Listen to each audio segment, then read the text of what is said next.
September 2018, reclamation, reseeding, fencing and the installation of a new square commenced at the Abbey Stradbally, the home of Laois's new cricket ground. A 40-foot container was turned into a cricket pavilion. This was followed by sight screens, scorebox and 2 practice nets. Restoration work was carried out on the walls, wildflowers sown and the apple trees maintained. The Abbey was awarded Cricket Ground of the Year in Leinster for 2020.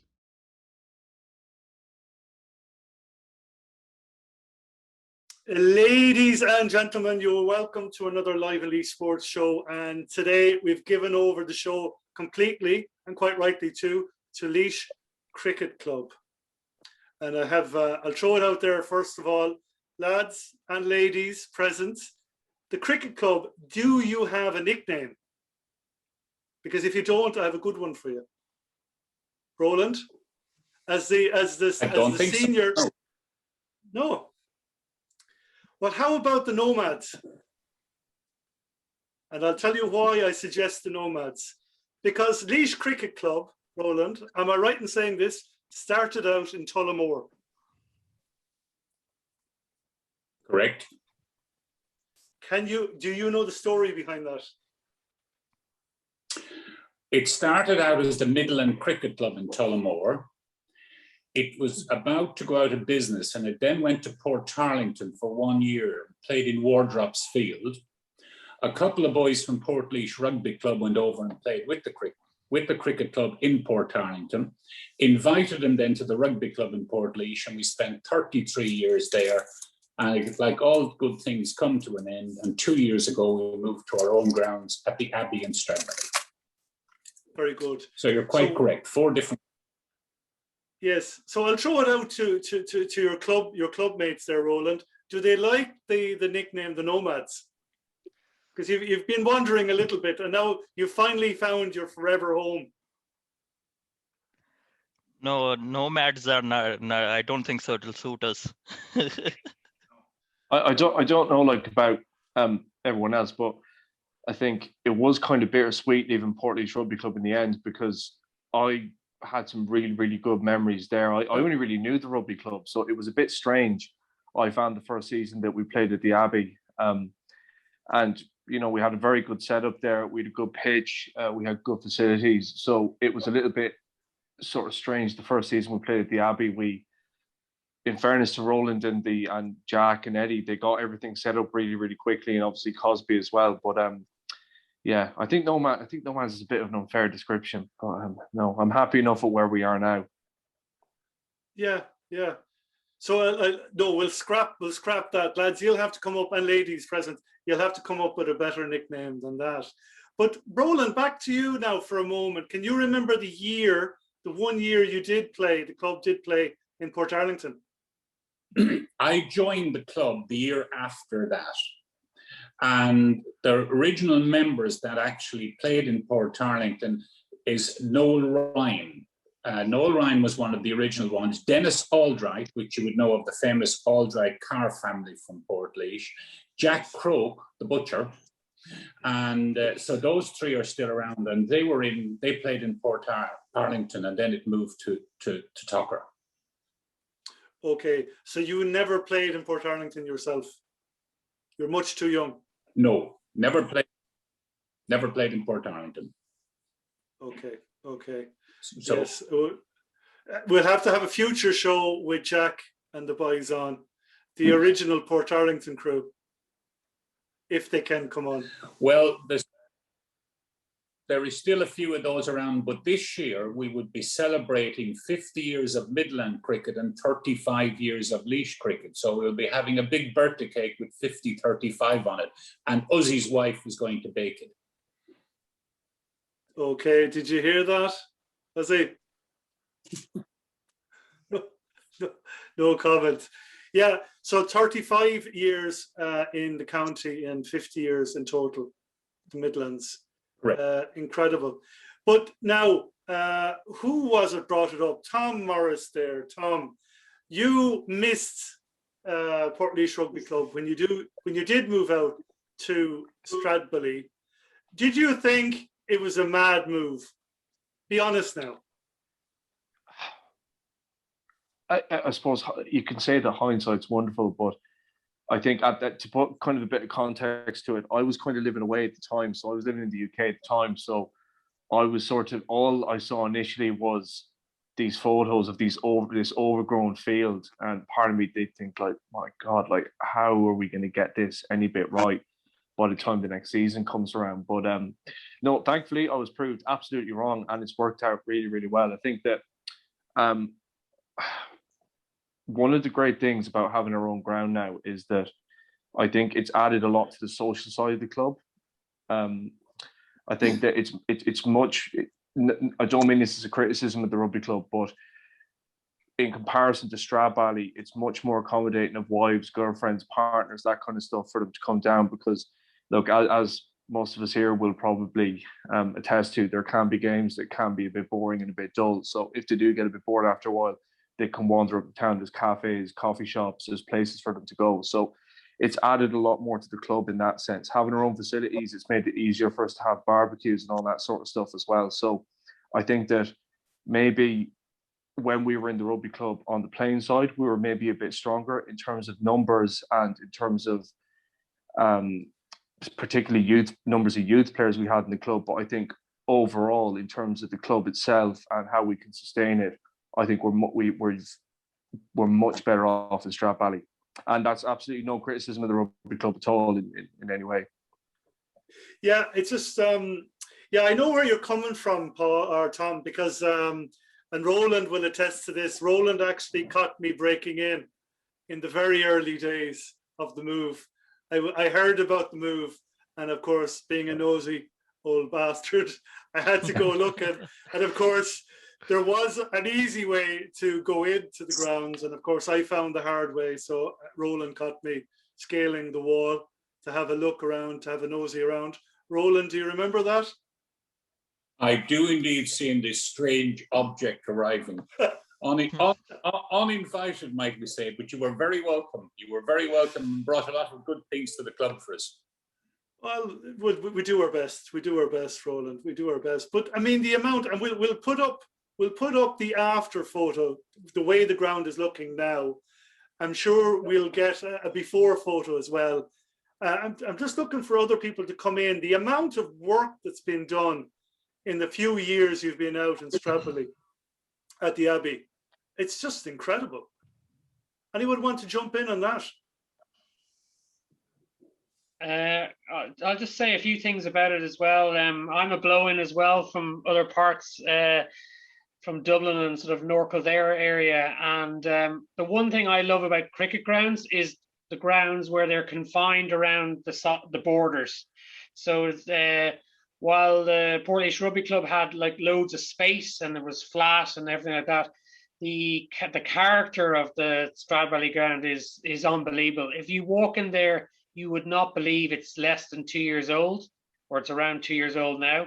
You would actually think it was there for 100 years. Like it's that good, you know.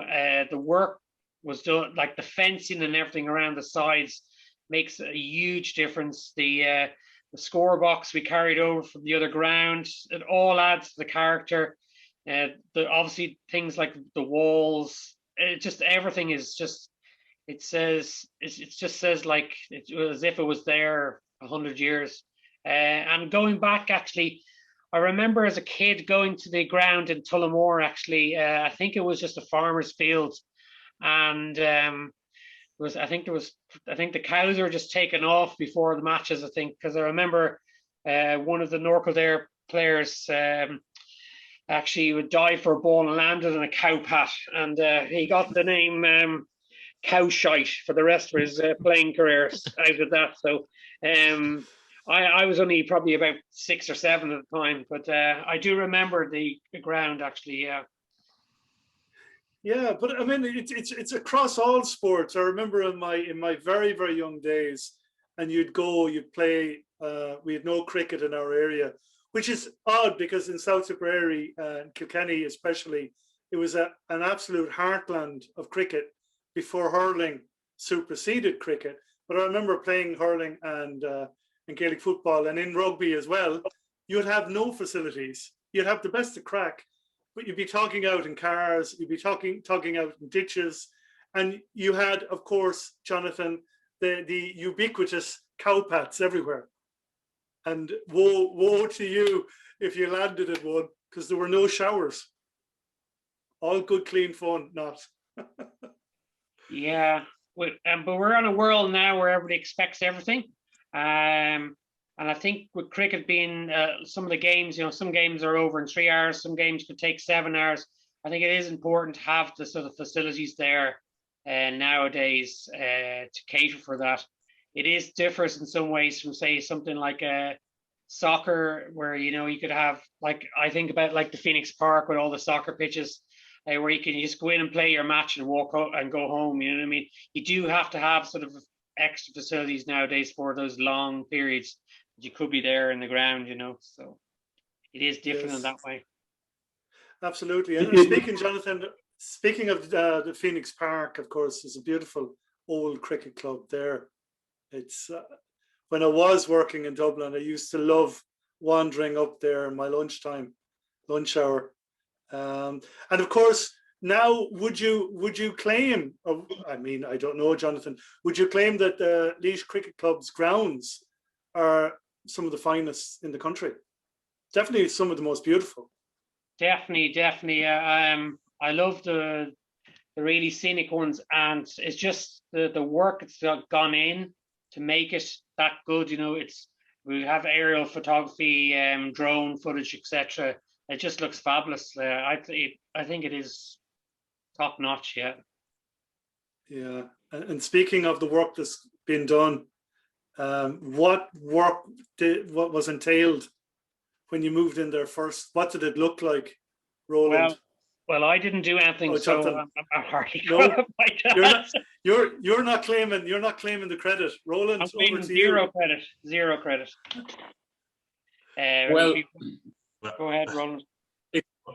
Well, when you go to anything new, there was an awful lot of work had to be done, but it was done by a group of people. And we were very lucky that between us, we had the knowledge of what to do, and also we had most of the machinery, because we probably got a cricket ground for a third of what we should have paid for it. But then many local people, like the contractors that did the grounds work and the fencing, they provided labour for a fraction of what they should have charged. So we were really well supported by the local community in Stradbally. Well said, Roland. And of course, it would be very, very amiss of me not to mention Tom Cosby. Without Tom, you wouldn't have the land. No, absolutely. And where we are is the site of the Battle of Stradbally, which was a long time ago. And that, when we took over, the place was, we used to call it a kind of a jungle, but Tom provided it, and without him, it couldn't have happened. And also, the ground that he offered us has the character which the boys were talking about. We had stone walls. Jack Carter, the local historian, reckons that the archway going in was built sometime between 1500 and 1600. So there's a lot of character there. A lot of character. And when you get one, yeah, it's an incredible feature to. Yeah, Roland. It's an incredible feature to have in your grounds. Something that's almost 500 years old.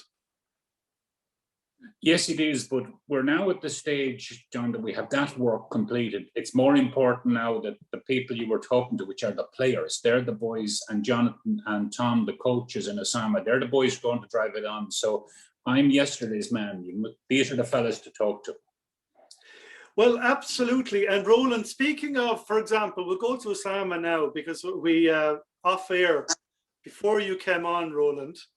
Usama was able to tell me something. Now you might quibble with this, but apparently your last game for Laois Cricket Club was Usama's very first game with the club. Can you remember that? The baton was handed over. The only difference was, at that stage, I had a beard and he had none. You've swapped roles. We've swapped roles, but look, I haven't played cricket for maybe 20 years or more, but it's just the love of the game, and I get a lot of pleasure from seeing people coming out. And I would say one thing, I like to see things done properly. And it doesn't matter what it is. And we can take great pleasure in what we have, because apart from having the grounds produced, we also have a great bunch of fellas at the club. And that's what makes it. A club is people. Like, you can produce the grounds, but you need the people. And we have the people. You have the people. And a wonderful welcome, if you don't mind me saying so, as well, because one of the last games I attended was the opposition you were playing consisted, well, one of the players in the opposition side consisted of a former international rugby referee and international cricket player for Ireland. And I could tell he was bowled over, excuse the pun, sorry everyone, bowled over with the welcome he got and his side got in Stradbally. Can you remember that game? It's against YMCA, yeah. Yes. I'll tell you there. Alan Lewis, yeah. Yes. Yeah. Yes. We've been honoured to have Alan Lewis, who has set many records in Irish cricket, but also people like Matt Dwyer. And Matt Dwyer is one of the most famous people in cricket. Got his first cap when he was 37 years old, and ended getting 50 caps for Ireland afterwards. And he built the Hills Cricket Ground from scratch with other people, and so appreciated what we had done in Stradbally. And is there a reason why Matt started his international career so late in life, relatively late? Is there a story? Do you want the truth, or do you want the nice bit? Oh, the nice bit. Keep it clean. Keep it clean. Sometimes people's talent is not appreciated. And Matt Dwyer's talent, even though he was setting all sorts of records, and he had come up to what was a junior club, and they had become a junior club and a senior club, and it took him a long time when it became a senior club for him to get there. And this boy, he's a carpenter by trade, and a pair of hands on him like shovels, but a beautiful fellow and a fantastic cricketer. Yeah, because that's interesting, because, and then forgive my ignorance, because I used to watch the cricket on the telly, not knowing very much what was going on. But I had this funny notion in my head that it was for the elite. But of course it's not, is it? Well, you know, there's a bit of everything involved in it, really. And the Fingal area is obviously very famous for the clubs that survived there, where they died out in lots of other counties, as you mentioned before. And the number of clubs that survived there, and it was the people who probably who worked in the old estates and things like that, and the families came out of that, like, kept the game going there. So a lot of those people are derived from that, or have been dragged in by people who have been derived from that, if you understand what I mean. So, and the other thing about Matt Dwyer is he's a spin bowler, so he's not have to run in at 100 miles an hour to bowl the ball. So that's why he probably that was another reason why he got to represent the country at an older age as well, because he can have a spin bowler go on for God knows what age, you know. So that's it. Thanks, Jonathan, for that. And of course, for the current players, Jonathan, are you still playing? I play a little bit. I've got 4 young kids, so I try to play a bit. I'm going to see if I can play a bit more this year. Yeah. Great.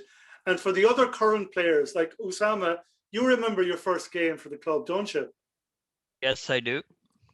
Go on, tell us all about it.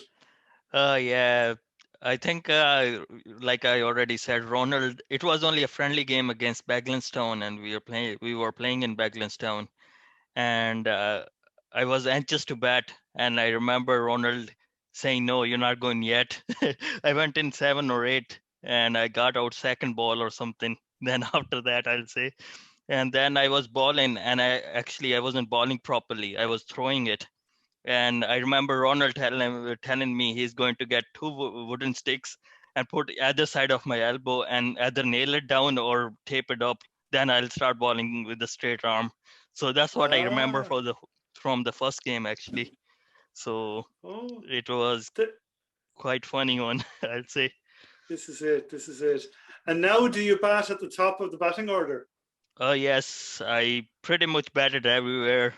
Batted pretty much from number 11 to number 1 everywhere, I'll say. But I bat in the top 4 or 5 now anyway, so which is okay. Okay. And are you a good bowler as well? Yes, I'm okay bowler. You know, the Very other slow. people does very slow. The other people does the running, and I'll just come on and take the wickets. You know, I'll take all the credit, and they do the hard work. This is it. This is it. This is it. This is it. And of the other current players, Tom, are you there? Do you remember your first game at the club? I do actually. My first game was a third team game in about 2008, and I think it was against Bagelstown, and it was this kind of set the tone now for my career a little bit. It was an absolutely freezing day in Toher, absolutely howling a gale. And anyone now who played in Toher remember when you could see the bushes on the far side start to shake. If you got stuck at Cow Corner, you were in for a tough old day. But yeah, it was. I think it was towards the end of the season, because I only picked it up around halfway during the season. And yeah, as Usama said as well, I batted in every position as well, 1 to 11. Given up bowling, can't bowl, so won't embarrass the club anymore with my various mixed actions. But yeah, that was my first game. I kind of played in the thirds for about 2-3 years. I'll be playing mainly in the seconds now at the moment. But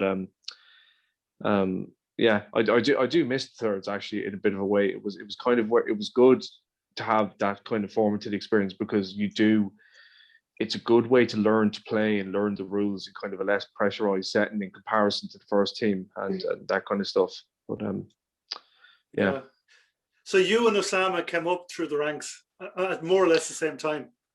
We did. Now Usama developed a bit better than I did. I think it's fair to say. I think it's fair to say. But yeah, no, we opened many a time for the third team when we in around, how old have we been? 15, 16 sort of age. Would you mind if I said a word? So it's Ian Woodward here. I'm captain of the second 11 this year. So I'd like to tell you a little story about actually one of the things that makes our club so good is the recruitment. And I live over in Laois in Emo, and we were building our house back in 1998. And my builder phoned me up one evening and said some fella's been out to the house, out to the site, said he's heard you play cricket, wondered if you give him a call. And that was Roland. I found out through a friend and a neighbour that I played cricket. He wanted me to, trying to find the players and to give you a welcome. And I think when you move into an area and you're looking for some camaraderie and some activity, some hobby and whatever, to actually have someone phone you up and say, we want you to come and join our club, is actually extremely important. And in a way, we've all done that over the years. We're always looking out for where we can find players. And one part of my story is actually I found somebody on the number 90 bus going down the quays in Dublin one day, a South African fellow who I heard talking to a Yorkshireman. And I turned around to them and said, do you guys play cricket? The Yorkshireman said he was a rugby league man and only played rugby league during the summer, which is now a summer sport, so he didn't play. The South African guy said, Jesus, I've been living in Ireland for 6 years, and he said, I've been dying to play a game of cricket. He said, I haven't even seen one. So the quick exchange of numbers, and suddenly the next season, the two of us were open the bowling together for the second 11 and have a friendship ever since. So for me, that's part of it. And I think adding to the Stradbally part, what I really like about it now is it's home. So you share the rugby club with the rugby club, and you have to be tolerant of the fact that what you might want to do doesn't suit the rugby club and vice versa. There's a discussion and negotiation. Hopefully now we're in Stradbally, you look at the work that's been done. If we want to tweak a few things here and there, put a bench in place, plant some flowers, put a tree in somewhere, we can choose to do that. And hopefully we'll make the ground even more attractive than it is already. So, 2 years in, it's already looking pretty good. A few years down the line, it'll look even better. So I think put all that together, as the guy's been saying, We've got great camaraderie. There's a great welcoming atmosphere that everybody is included. You know, we've so many different nationalities of players coming in from all around the world, which for Laois is actually quite incredible, to be honest. But we've got great people, and the talent. Some people play hard and play to win. Some people turn up and have a go, and as the other guys have been saying, they can get better. We have got quite a lot of experienced players at the top of the club who can bring the youngsters on. So hopefully playing this season, we can continue to do that, and hopefully we'll enjoy even more success. Absolutely. Well said. So the Roland Bush telegraph was working well. It was working very well. By the way, Go on, Roland. there's another Tipperary man there with you. You better talk to him. Yes. He's lurking. I can see him smiling, big smile on his face, and he's listening to all this. He's about to explode on our screens now. I'm sure he has something very wise and very witty to say. Isn't that right? Well, hopefully. Hopefully. Well, I joined the club in 2016, having previously played for Clonmel Cricket Club. Yes. So I've enjoyed my time my last 5 years immensely. I remember the first day when myself and Roland and Tom Cosby moved all the gear from Tor into Stradbally one September's evening. And I said, what are we getting ourselves into here? We had to dodge all the thistles and nettles to get the stuff into the corner. But what a transformation it has been since, with Roland and his team. He's done a fabulous job. And it's a pleasure to play cricket in Stradbally now. So I work at the Irish National Stud. So last year I got some sponsorship for the club with sponsored jerseys. So we have brand new jerseys going forward, and you know, very professional outfit now. And we posted that photo. I didn't know you were the man responsible for the jerseys. They look the business. Well done. Yeah, they do. Yeah, there for the club. It worked out very well, so we were delighted with that. So I mean, I tried to contribute as much as I can. I can't do as much as the lads do on the physical end of it because I'm too busy at work, but I try to do other things where possible. And how were you roped in? You weren't roped in on the number 90 bus on the Keys as well, were you? No, I wasn't. No, I just got in contact with Adrian one day. I hadn't played in a few years, and I decided I want to get back into it.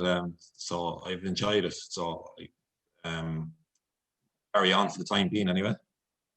Yeah. Well, I can see why you'd enjoy it, because anytime I'm over there, there's a wonderful warm welcome, and you have your tea and sandwiches. It's all very, very nice, because some sports are so serious and there's no mingling between the teams. Can't have that during the game, and it's nice. It's just a nice atmosphere. That's what I took from it anyway. Yeah, it's great social aspect of it as well, like with the Napper Tandies when it was open. So it was great just to go in and have a pint with everyone and reflect on the game, and even have a bit of camaraderie with your opponents. So it brings everybody together more so than it did at Toher when everybody just left straight after the game. Yeah, and we have to say, of course, you all want to thank Brendan and Tina in Napper Tandies. They've been a huge help for the club as well, haven't they? Oh, they certainly have, by providing like the toilets and letting us bring the drink out to the pitch, and trust us to bring the glasses back in and not discard them out on the pitch. Yeah, I spend more time on the pitch And I'm the first one to go there as a captain, maybe on the match day, and the last one to leave pretty much afterwards. That's the way it is from last couple of years. So you can't say to me I'm spending more time outside the field than inside. But as for the coaching going forward, Roland, what are the plans for coaching the kids? Well, that's Jonathan. Jonathan and Tom are the two people that you have to talk to on that, because and they will tell you that we have had a development officer appointed, but the two boys are the guys that will be important for all of that in the next couple of years. Yeah, we had a tough year last year because of the COVID situation. While we ran some underage sessions, we couldn't go into the schools, etc. Our time would be going in usually after Easter time, go in and do sessions around the schools. So we've been building up the links with the schools. And as Roland mentioned, there's a new development officer for the Midlands been appointed there in the last few weeks. And myself and Tom are on a call next week with Bernard, who we know very well anyway, because I've worked with Bernard over for a number of years. Often played against Bernard for Baglanstown man. Yeah, exactly. So it should work out well. It's really dependent on obviously on the COVID situation, how much progress we can make in the short term anyway. So is it true to say that there was no development officer there before? It's very much a Dublin-centric type of situation, because there's only probably one development officer outside Dublin, and that's up in the Meath, sort of North Kildare area. And this is the second one now. Well, sorry, there's one down in Wexford as well, but this is the second one now. They're trying to push out beyond the pale, as you might say. So. Yeah, and quite right too, because historically, cricket outside of Dublin was huge. Now, obviously, I'm going back 150 years, but it was huge. Tipperary and Kilkenny were like hurling today. They were the kingpins of Irish cricket then. Yeah, a lot of the clubs, the 40 is usually the magic number used for a lot of counties, but a lot of them would have been one team clubs, if you understand what I mean. They wouldn't mean clubs like ourselves now with 3 or 4 teams. So once the organizer of that one team was gone, then that team folded, and gradually they moved away. So it was more about organization as well as many other factors. Saw the decline, but it's been there's been a rekindling of everything now in the last 10-15 years. So, but it's like any other sport, it's huge amount of work. It's not easy. So yeah, it's not easy. And yeah, you have to get them. Yeah, you have to get them. You have to get the volunteers. Yeah, you get them coached up, and then they're coaching the kids, and you have to keep the kids involved all the way along. But one person now, a comment has just popped up there. It's Uzi. Played his first game for the club 16 years ago. Now, and he's muted, and I'm not quite sure why. I think he's having audio issues. That's why he can't. He is actually. He is. Yeah. He is. Thanks, Usama. He is. Good. But yeah, he played 16 years ago. But so he can't come back. He can't come back at you, Roland, about that comment from earlier. Yeah, actually, I'll get no free coffee tomorrow. Actually, I think I pretty much played in under Uzi's captaincy as well when he was the captain of the seconds, and I also played under Ian's captaincy as well. So pretty much I played under all the people who are senior to me in this, so which was quite good. Yeah, and so you learn from the best, so the worst. Which I'll say the best. I'm still learning. You never stop learning. That's the way it is. You make mistakes, you learn from it, and just go on, and then keep on learning. You can't say you learned everything. No, and of course. But what's entailed in the role of club captain or first team captain? Well, it's more than being a player, isn't it? It's more than being a player. You have to sort of get the team sorted during the week and make sure everybody gets their sort of before it was sorting out the lifts as well. Now with the COVID situation, make sure everybody knows how they're traveling. They be on time, send them a text. This is the time matches start in. And then obviously if it's a home game, then there is a Duckworth Lewis system where you have to provide that as well. And then obviously there's a lot of different things. Before last year there was no food, but you have to make sure there's enough food there. There is other people helping out with the first team, but before that as well. So you have to manage all these things, not just on the field and off the field as well.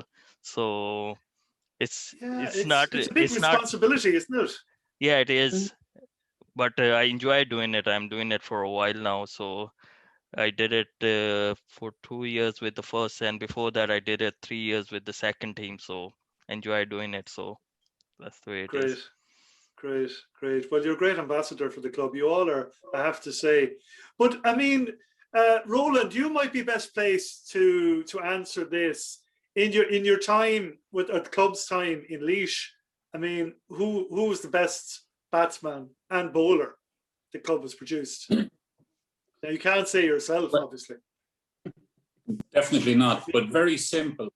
We have produced internationals out of the club, like David Murphy, who is only about 23 or 4 years of age, has represented Ireland all the way up.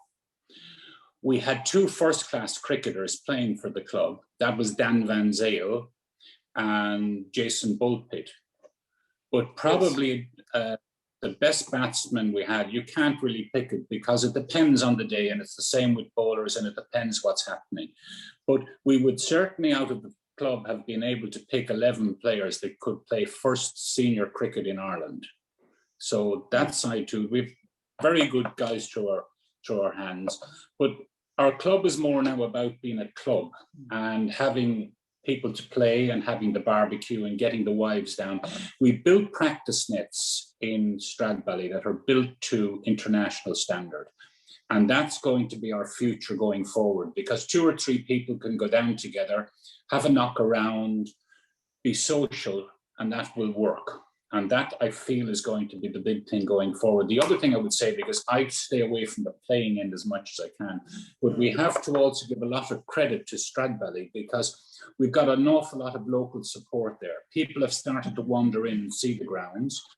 And we are now putting in quite a lot of wildflowers on behalf of the Tidy Towns, so that the Tidy Towns people have taken a great interest in the grounds.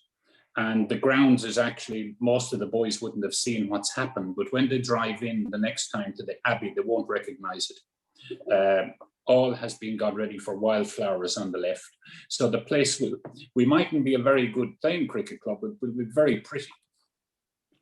Yeah, I'm going to flash up a photo of the grounds again on the screen. I could do that every so often, because the grounds are just, they're beyond beautiful. The setting, it's like in a natural bowl as well. It's beautiful. I have to say, it's beautiful. Well, for me to come back just on that, the one thing I think that makes the grounds is that we're a village cricket club. I know Napper Tandy's is closed, but there's other pubs quite close to us there, and we will make one of those our home as time goes on. But you can go into Stradbally, play a game of cricket, and even though you're right beside the main Galway-Rosslare Road, all you hear are the birds singing.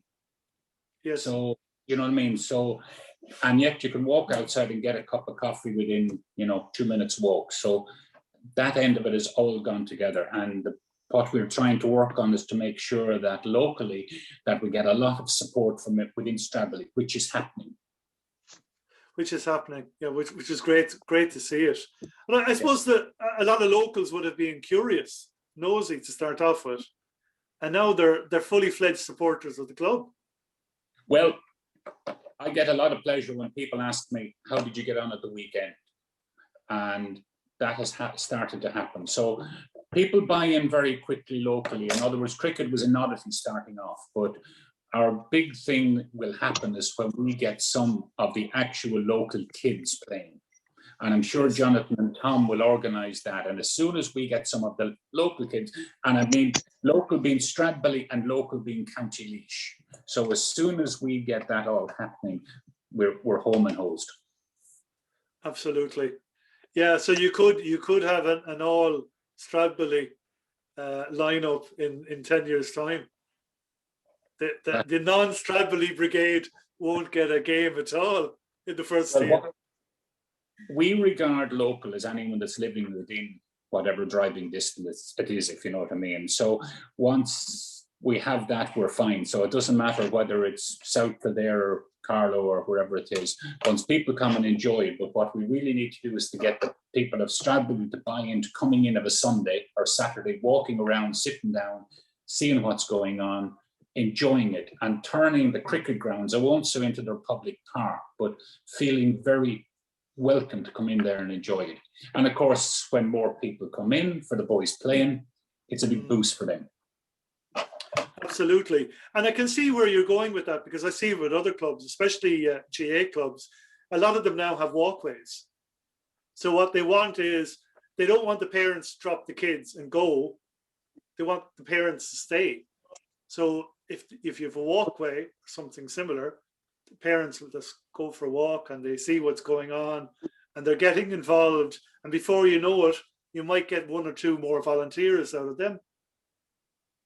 Well, also, and sorry, I don't want to dominate this because I'm the grounds and the players are more important, but what we have there now is even the likes of the fellas who are playing who have a young family, because we have the orchard adjacent to it, they can have a game. We have soccer goals there, so they can come over and set up a game amongst themselves, be it cricket or soccer or GA or whatever they want to play in the orchard, while someone else is playing cricket. So it'll all add together.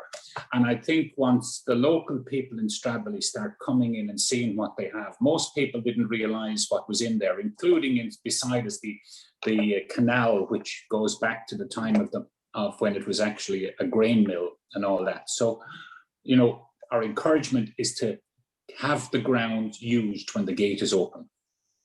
Yeah, as much as possible. Yeah, as much as possible. Yeah.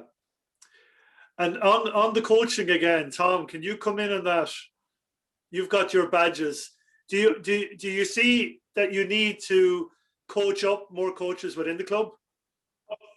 Yeah, definitely. I think just like, if you even leave aside the player recruitment side of it, I think even for, and I'm sure Jonathan would attest to this as well, I think even for your own development as a coach, it's good to have people from, leaving the cricket aside of it, who have even played different sports to you growing up. So if you even look at it from that point of view, Jonathan's background was predominantly hockey, whereas mine would have been rugby, soccer, GAA. So it's always good to have different people to bounce ideas off, and they can have a different perspective on ways you can do different drills and stuff. I think that, look, ultimately, the way that you're going to not just get young kids in, but retain them, is they want to see one, proper facilities, which to a large extent we now have, as we've talked about earlier with the developments we've done on the grounds. But my experience is the big thing that parents want to see is they want to see, if they bring their kids down, who's going to be looking after them, and are they actually going to learn something while they're here? Are they going to get better at the sport?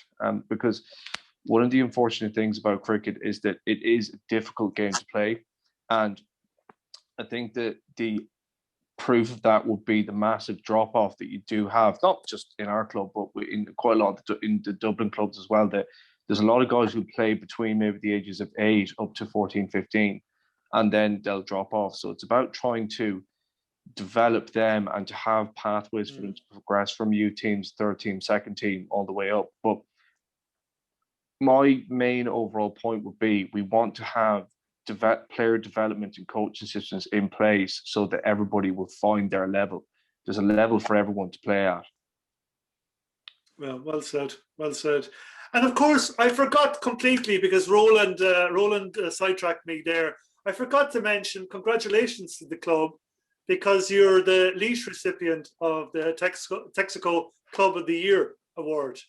And we should say a word of thanks to our fantastic secretary, Peter Bouclier, for that, who does an awful lot of work on the grants and things. He's not on this call, but just to mention him, because it's something that's not often noticed, the amount of planning and preparation and administrative stuff that goes into getting these grants properly submitted and things. So fair play to Pete. Absolutely. And of course, Peter, it has to be said, did a lot of organising for you guys this evening. Get you on the call. Get you the link. I had about 3 texts from Pete in the last 3 days, double checking and triple checking that we could all make it. Yes, I got like 4 texts, and I got the last one this evening before joining the call. Are you joining the call? Make sure you join it. So brilliant work by Peter, obviously. Yeah, well said. Well, see, yeah, and these are the people who go unseen in a lot of clubs up and down the country, but they're the organisers. Yes. They're gonna whip you into shape, whether you like it or not. Yes, like there's a lot of work in the background as well. For me to say, a lot of us players just turn up to the ground and play cricket, and the grounds are ready. And well, thank you to all the groundsmen like who does the work there. And it's a lot of work done in the background. And I did it once with Ronald, and I completely messed it up, I know, in that case. But it's a really hard work. It's not easy. It'll be 3-4 hours job, even doing in the background. Don't tell me you destroyed a wicket on him, did you? No, I didn't destroy the wicket. And then obviously Peter's work, secretary, that's a lot of work in the background, what he does. So it's not just the players playing, it's the work that has been done in the background, which has to be noticed. It's a lot of it. Yeah. So it's just good. Usama, really well said. Yeah, he's an unsung hero. And of course, the Texaco Award, I mean, the viewers mightn't be aware of this, but there were only 26 recipients from around the country. So Laois Cricket Club is the only Laois club to get that award. So extremely grateful. And Uzi was the guy who put the video together for it. And it had to be done without people in it. And we were quite lucky because we had photographed the grounds since we started out there, and we were able to do a slideshow, which worked out very well. But actually, it was Uzi who put all the slideshow together for us and did a great job on it. And it actually didn't come out as a grant. It came out, and they were very specific to call it Support for Sport. So there was 26 of them given out, 1 in each county, and we were quite lucky. We were the only cricket club to get it, but they spread it very well across all the sports. So it's it's good publicity for the club. Of course it is. Of course it is. And with Uzi's permission, we might get to get our hands on that slideshow and share it. I'm sure Texaco would love to do it. Oh, I think his sound must be off. Yeah, no, Uzi's mic isn't working, but he's there. He's keeping a watching brief. He's making sure, Roland, you don't step out of line. This is it. Oh, it's wonderful. It's wonderful. Like, I mean, well, you're great ambassadors. I said this. I'm like a broken record. You're great ambassadors for the club, and it's. I mean, it's only now after a year of this madness that we realize how important the local club is to the members and the wider community.